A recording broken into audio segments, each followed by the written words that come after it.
क्या infrastructure sector में गिरावट जारी है? क्या आगे और नुकसान होगा? क्या 3 महीने पहले जो चेतावनी दी गई थी, वह अब सच साबित हो रही है? क्या अभी भी करेक्शन फेज में है और हर तेजी एक धोखा हो सकती है? क्या है इंपॉर्टेंट स्टॉप लॉस और ट्रेडिंग स्ट्रैटेजी जो आपके नुकसान को कम कर सकती है? नमस्कार दोस्तों, स्वागत है आपका डॉक्टर संजय वेब के यूट्यूब चैनल में। दोस्तों, आज मैं doctor Sanjay Sinha, technical analyst working on NeoWeb since last 29 years.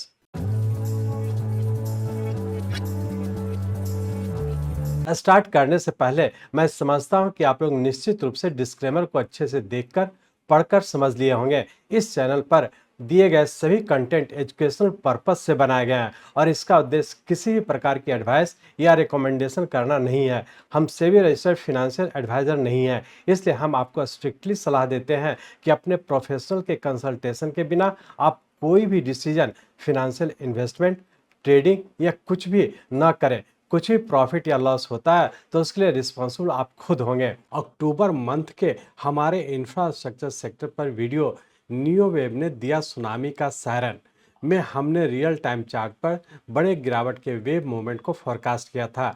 हमारे सब्सक्राइबर ने इस वैल्यूएबल चांस का पूरा मुनाफा लिया होगा। हमारे किए गए फोरकास्ट से ये काफ़ी नीचे चला आया है। आप इंफ्रास्ट्रक्चर सेक्टर प्लेलिस्ट में उसे रिविजिट कर सकते हैं। अब इस वीडियो में हम करंट सिचुएशन में इंफ्रास्ट्रक्चर सेक्टर में पैटर्न कंफर्मेशन होने तक नीचे की ओर कंटिन्यू रहने पर जोर देंगे। अभी भी इस सेक्टर में मंदी का रुख बरकरार है और आगे भी गिरावट जारी रह सकती है। अभी तक कोई रिवर्सल सिग्नल नहीं दिख रहा है और हर छोटी तेजी में लॉन्ग पोजीशन न लें, यह ट्रैप हो सकता है। स्ट्रिक्ट स्टॉप लॉस का पालन करें ताकि नुकसान सीमित रहे। जब तक पैटर्न कंफर्मेशन नहीं होती है तब तक गिरावट जारी रह सकती है। कमिंग फ्राइडे के बुलेटिन में हम इंफ्रास्ट्रक्चर सेक्टर के सभी इंपॉर्टेंट स्टॉक्स को रियल टाइम चार्ट पर देखेंगे। ये आपको एक्यूरेटली बताएगा कि कौन सा स्टॉक इंफ्रास्ट्रक्चर सेक्टर के ट्रेंड के साथ है और कौन से स्टॉक्स अगेंस्ट है।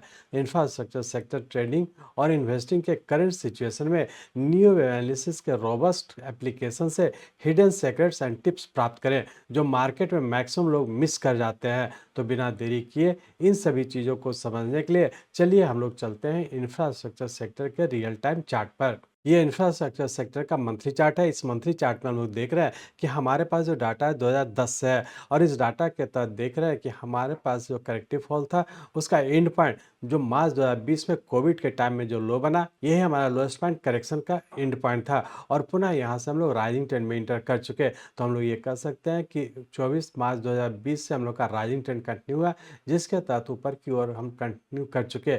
अब हम लोग ये देखने की कोशिश करेंगे कि 24 मार्च 2020 से जब ऊपर की ओर कंटिन्यू किया, जिसके तहत फर्स्ट वेव हम लोग का इस पॉइंट पे कंप्लीट किया जो कि 15 नवंबर 2021 में कंप्लीट किया, जिसमें कि रफली हम लोग का 21 मंथ्स का टाइम लगा और उसके बाद यहाँ से हम लोग करेक्टिव फॉल में इंटर कर चुके, जिसके तहत हमारा सेकेंड वेव इस पॉइंट पे कंप्लीट किया।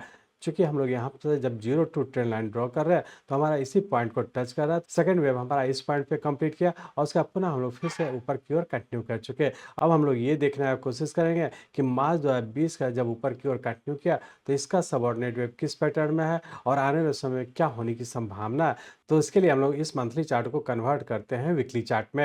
यहाँ पे हम लोग वीकली चार्ट में आ चुके हैं। इस वीकली चार्ट में हम लोग देख रहे हैं कि 24 मार्च 2020 को हम लोग का नीचे का करेक्शन पूरा किया और इसके बाद यहाँ से हम लोग राइजिंग ट्रेंड में इंटर कर चुके हैं। इस राइजिंग ट्रेंड के तहत देख रहे हैं कि ऊपर का 1, 2, 3, 4 और 5 वेव जो उससे बड़े टाइम का हमारा फर्स्ट वेव था, जो कि हम लोग का 15 नवंबर 2021 में कंप्लीट करके और यहाँ से हम लोग का करेक्शन में इंटर किया।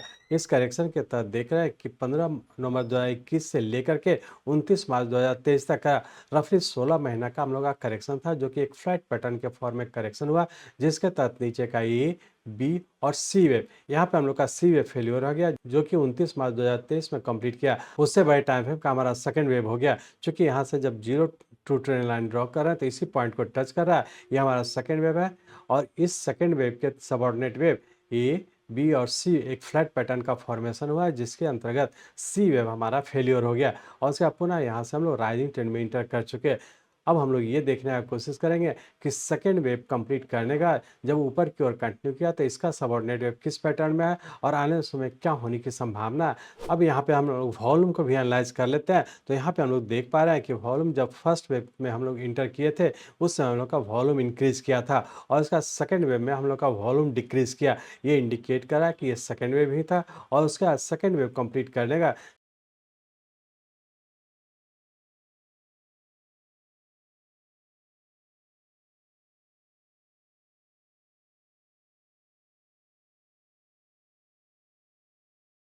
जैसे जैसे इम्पल्स वेव की ओर मूव कर रहा है हम लोग का वॉल्यूम इंक्रीज कर रहा है, जबकि करेक्शन में हम लोग का वॉल्यूम डिक्रीज कर रहा है। ये इंडिकेट कर रहा है कि ये सही मायने में हम लोग का सेकेंड वेव के बाद थर्ड वेव के फॉर्म में इस पॉइंट पे कंप्लीट किए और उसका हम लोग करेक्टिव फोर्थ वेव में इंटर किए हुए हैं। अब हम लोग यहाँ पे ये देखेंगे कि 29 मार्च 2023 से जब ऊपर की ओर कंटिन्यू किया तो उसका सबऑर्डिनेट वेव किस पैटर्न में है और इसका जब करेक्टिव फॉर्म में इंटर किया तो इसका सबऑर्डिनेट वेव किस पैटर्न में है। तो इसके लिए हम लोग इस वीकली चार्ट को कन्वर्ट करते हैं डेली चार्ट में। यहाँ पे हम लोग डेली चार्ट में आ चुके हैं। इस डेली चार्ट में हम लोग देख रहे हैं 29 मार्च 2023 को हम लोग का करेक्शन कंप्लीट करके और पुनः यहाँ से हम लोग थर्ड वेव के थर्ड वेव में इंटर कर चुके हैं, जिसके तहत हम लोग यहाँ पे देख रहे हैं कि ऊपर का 1, 2, 3, 4 और 5 वेव जो कि 27 सितंबर 2024 को हम लोग का फिफ्थ वेव कंप्लीट किया और इसके यहाँ से हम लोग करेक्टिव फॉल में इंटर कर चुके हैं। अब हम लोग ये एनालाइज करने की कोशिश करेंगे कि फोर्थ वेव के बाद जब फिफ्थ वेव के फॉल में ऊपर कंटिन्यू किया तो इसका सबऑर्डिनेट वेव किस पैटर्न में है और इसका जब करेक्टिव फॉल में इंटर किया तो इसका सबऑर्डिनेट वेव किस पैटर्न में है। तो इसके लिए हम लोग इस डेली चार्ट को थोड़ा सा जूम करते हैं। यहाँ पे हम लोग डेली चार्ट को जूम किया तो यहाँ पे हम लोग देख पा रहे हैं कि 4 जून 2024 को हम लोग का प्राइस वाइज करेक्शन हुआ जो कि फोर्थ वेव के फॉर्म में नीचे कंप्लीट किया और उसका पुनः हम लोग फिफ्थ वेव के फॉर्म में ऊपर कंटिन्यू कर चुके, जिसके तहत ऊपर का 1, 2, 3, 4 और ये 5 है जो कि 27 सितंबर 2024 को हम लोग का एक इम्पल्स वेव कंप्लीट किया और उससे बड़े टाइम फ्रेम का हमारा थर्ड वेव कंप्लीट करके और पुनः करेक्टिव फोर्थ वेव में इंटर कर चुका। यहाँ पे आप लोग देखे हुए कि जब अक्टूबर में हम लोग डिस्कस किए थे उससे हम लोग इस पॉइंट पे थे जिसमें कि आप लोग से डिस्कस किए थे कि यहाँ पे शार्प फॉल होने की संभावना था, चूंकि फोर्थ वेव के फॉर्म में इस पॉइंट तक भी नीचे आने की संभावना था। एग्जैक्टली हम लोग यहाँ पे देखे कि यहाँ पर 5 वेव बनने का यहाँ पे हम लोग का पैटर्न कंफर्म किया था और उसका पुनः हम लोग फिर से नीचे की ओर कंटिन्यू कर चुके थे। अब यहाँ से जब नीचे की ओर कंटिन्यू किया जिसके तहत नीचे का 1, 2, 3, 4 और 5 वेव जो कि उससे बड़े टाइम फ्रेम का हमारा ए वेव हो गया और इसका यहाँ से हम लोग करेक्टिव राइज के तहत ऊपर का ए बी और सी वेव इस पॉइंट पे कंप्लीट किया जो कि हम लोग का करेक्टिव बी वेव हो गया और उसका यहाँ पे हम लोग करेक्टिव सी वेव के फॉर्म में नीचे कंटिन्यू है।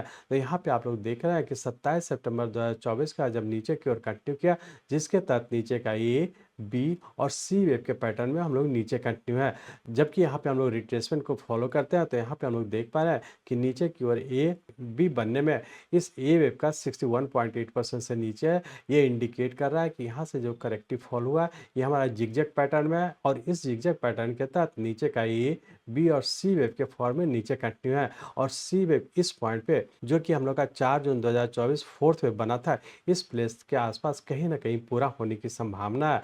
तो इस चीज़ को ध्यान रखें कि 5 वेव बनने का जब नीचे करेक्शन में इंटर किया जिसके तहत नीचे का ए बी और सी वेव के फॉर्म में नीचे इस पॉइंट पे कहीं ना कहीं पूरा होने की संभावना है। अब हम लोग ये देखने की कोशिश करेंगे कि सी वेव का सबऑर्डिनेट वेव भी किस पैटर्न में है और आने वाले समय क्या होने की संभावना है। तो इसलिए हम लोग इस डेली चार्ट को कन्वर्ट करते हैं आवरली चार्ट में। सिर्फ ध्यान रखें कि 13 दिसंबर 2024 के बाद जब बी वेव के बाद जब नीचे सी वेव के फॉर्म में नीचे कंटिन्यू किया तो इसका सबऑर्डिनेट वेव किस पैटर्न में है और आने वाले समय क्या होने की संभावना है। तो इसलिए हम लोग अब इस डेली चार्ट को कन्वर्ट करते हैं आवरली चार्ट में। यहाँ पे हम लोग आवरली चार्ट में आ चुके हैं। इस आवरली चार्ट में हम लोग देख रहे थे कि बी वेव हम लोग का इस पॉइंट पे पूरा किया और उसका नीचे की ओर जब सी वेव के फॉर्म में नीचे कंटिन्यू किया जिसके तहत नीचे का 1, 2, 3, 4 और हो सकता है कि फोर्थ वेव के फॉर्म में ही अभी हम लोग करेक्शन में इंटर किए हैं जिसके तहत हो सकता है कि अभी हम लोग का रेंज बाउंड में रहने की संभावना है। तो हम लोग ये कह सकते हैं कि यदि वेरी शॉर्ट टर्म की बात करें तो वेरी शॉर्ट टर्म हम लोग का इस पॉइंट से नीचे कंटिन्यू किया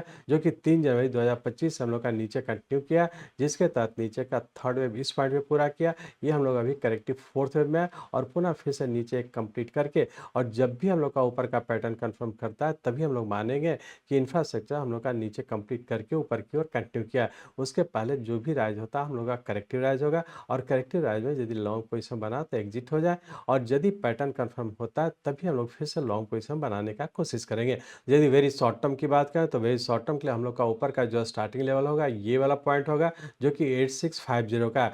जब तक कि अपर स्टॉप लॉस ब्रेक नहीं करता हम लोग किसी बड़े टाइम फ्रेम का लॉन्ग पोजीशन बनाने से बचेंगे।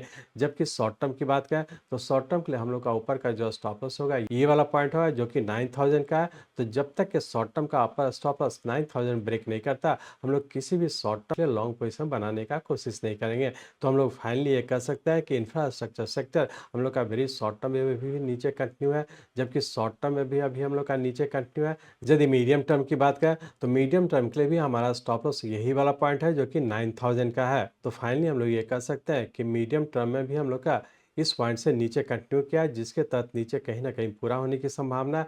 शॉर्ट टर्म की बात करें तो शॉर्ट टर्म हम लोग का इस पॉइंट से नीचे कंटिन्यू किया है, ये भी नीचे कहीं ना कहीं पूरा होने की संभावना है। वेरी शॉर्ट टर्म की बात करें तो वेरी शॉर्ट टर्म हम लोग का ये वाला है, जो कि 8650 का, ये भी हम लोग का यहाँ से नीचे कंटिन्यू है। तो जब तक जिस भी टाइम फ्रेम का ऊपर का स्टॉप लॉस ब्रेक नहीं करता है तब तक हम लोग ये नहीं माने कि अभी भी हम लोग का नीचे से ऊपर कंटिन्यू कर चुका है। तो इस चीज़ को ध्यान में रखते हुए आगे की ओर कंटिन्यू रखेंगे। सिर्फ ध्यान रखेंगे कि जिस टाइम फ्रेम का भी हम लोग का ऊपर का पैटर्न कंफर्म करेगा, जैसा कि आप लोग को बेसिक कोर्स में बताया कि पैटर्न कंफर्मेशन का हम लोग का 2 स्टेज होता है। दोनों स्टेज जिस भी टाइम फ्रेम का फुलफिल करेगा उससे बड़े टाइम फ्रेम का हम लोग या तो करेक्टिव राइज में इंटर करेंगे या फिर तेजी में इंटर करेंगे। इसी चीज़ को ध्यान में रखते हुए आगे की ओर कंटिन्यू रखेंगे। थैंक यू दोस्तों, आपने वीडियो देखने के लिए समय निकाला। हर एक मूव पर अलर्ट रहना ट्रेडिंग का एक हिस्सा है और मेरा यही एम है कि मैं आपको हमेशा अप टू डेट और इन्फॉर्म रखूं। मिलते हैं अगले वीडियो में एक नए एनालिसिस के साथ। तब तक के ट्रेड सेफ, स्टे अलर्ट।